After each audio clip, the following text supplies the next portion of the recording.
O ouro sempre foi considerado a moeda mais segura do mundo. É reconhecido e aceito em todos os lugares. Seu valor é bastante elevado, mesmo em quantidades muito pequenas. Utilizado em diferentes maneiras, tem a beleza rara e às vezes até venerado.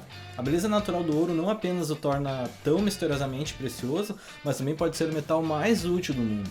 É um bom condutor de eletricidade, não mancha nem oxida e é extremamente maleável. Vamos falar um pouco sobre a origem e história do ouro e também vamos falar por que você deveria estar investindo em ouro e também como você pode investir em ouro na prática. So, let's rock!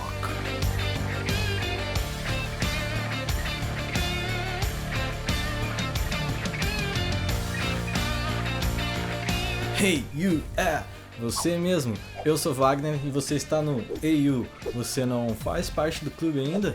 Então, dá essa força. É só clicar aqui embaixo no botão inscrever-se. Fazendo isso, você está ajudando o canal a crescer. Então, muito obrigado. Então vamos começar essa matéria que está gold demais, falando sobre a origem do ouro. Existe uma teoria que o ouro veio do espaço. E apesar de parecer uma coisa de ficção científica, a teoria ganhou força com o tempo e hoje é bem aceito no terreno das geociências. A hipótese é que o ouro teria chegado ao planeta por meio de uma chuva de meteoritos. A teoria, no entanto, não é unânime. Alguns cientistas acreditam que existem muitas lacunas nessa tese. A mais provável é que o ouro sempre esteve entre nós, desde o início dos tempos, do planeta Terra pelo menos. Não se sabe ao certo quando começamos a utilizar o ouro, mas os primeiros indícios são por volta do fim da pré-história, por volta de 5.000 anos a.C. Foi o segundo metal conhecido depois do cobre. E foi no cemitério da Bulgária que foram encontradas as primeiras joias de ouro da humanidade. Mas os arqueólogos também acharam objetos do dia a dia, como pratos, vasos e canecas feitos de ouro.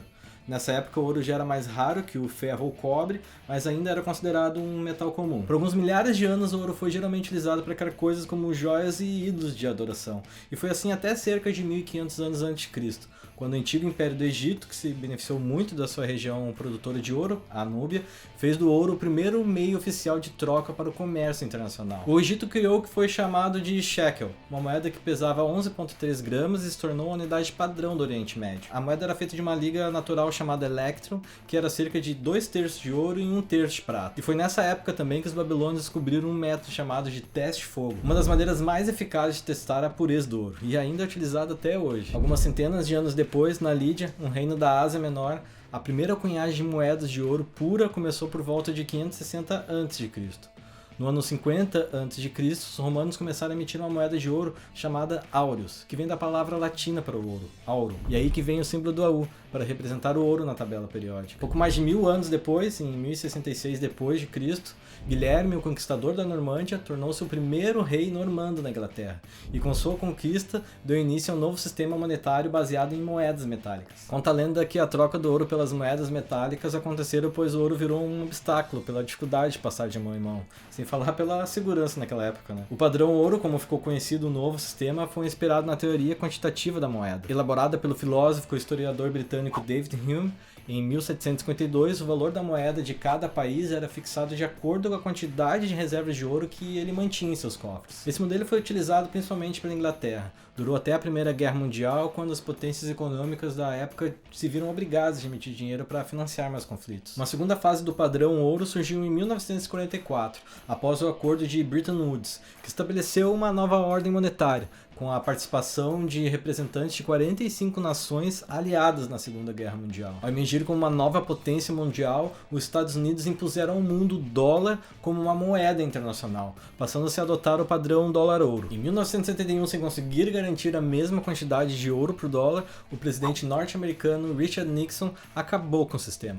Todos os países passaram a adotar modelos monetários que só eram conversíveis de dinheiro de um país para o outro, e o dólar passou a ser visto como o elo do sistema internacional, como ouro no passado. Robert Kiyosaki, autor do livro Pai Rico e Pai Pobre, fala em diversas entrevistas a importância de se investir em ouro e em prata, e comenta que o dinheiro é fake, é falso, o que não podemos negar, é um pedaço de papel que acreditamos ter valor, mas esse é somente um dos motivos que você deveria investir em ouro.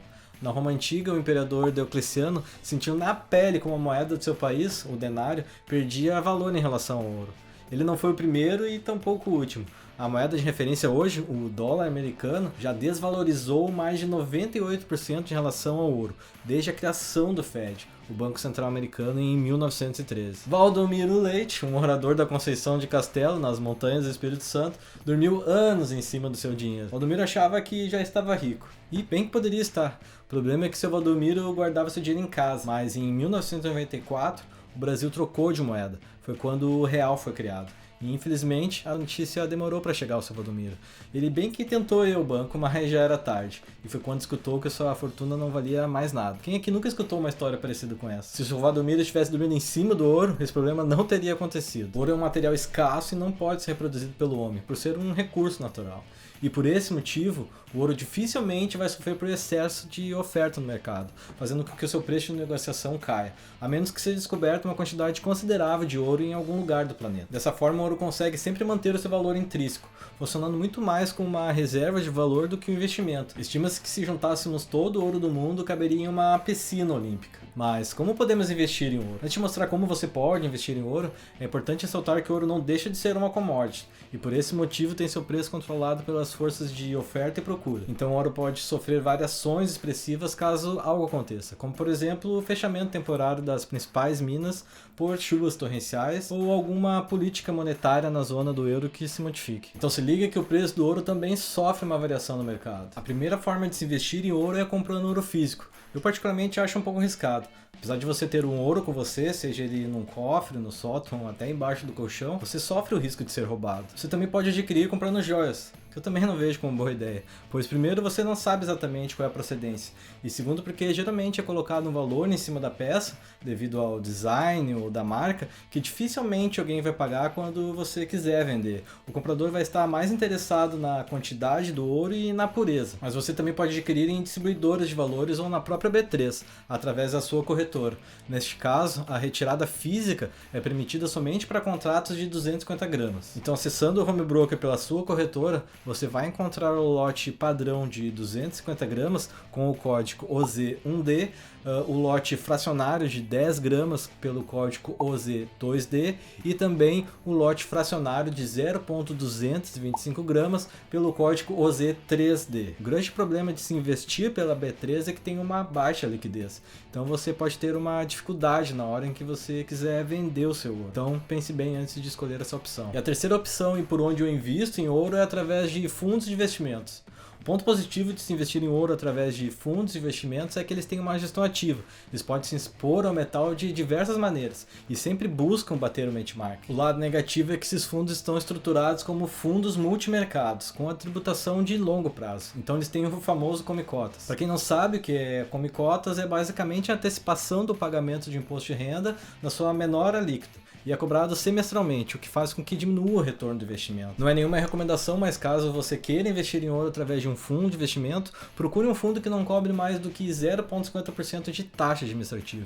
O BTG Pactual tem um fundo com uma taxa de 0,10% ao ano, com investimento mínimo de R$500, mas só é encontrado no BTG. Temos o fundo Trend Ouro, encontrado na Rico e na XP, que tem investimento mínimo de R$100 e uma taxa de 0,50% ao ano. Eu acho muito importante ter uma parte da sua carteira investida em ouro, para dar uma segurança na sua carteira de investimentos e com isso diversificar. Você achou que eu não ia falar essa palavra hoje, né? Eu tenho 5% do meu patrimônio investido em ouro. E se você me perguntar quanto que você deveria dedicar da sua carteira, eu acredito que entre 1% e no máximo 8%. Você não vai ficar rico investindo em ouro. É basicamente um agregador de valor no longo prazo. Deixa aqui nos comentários se você ficou com alguma dúvida. Espero que você tenha gostado do vídeo. Não esqueça de deixar seu like e nos vemos na próxima. Tchau!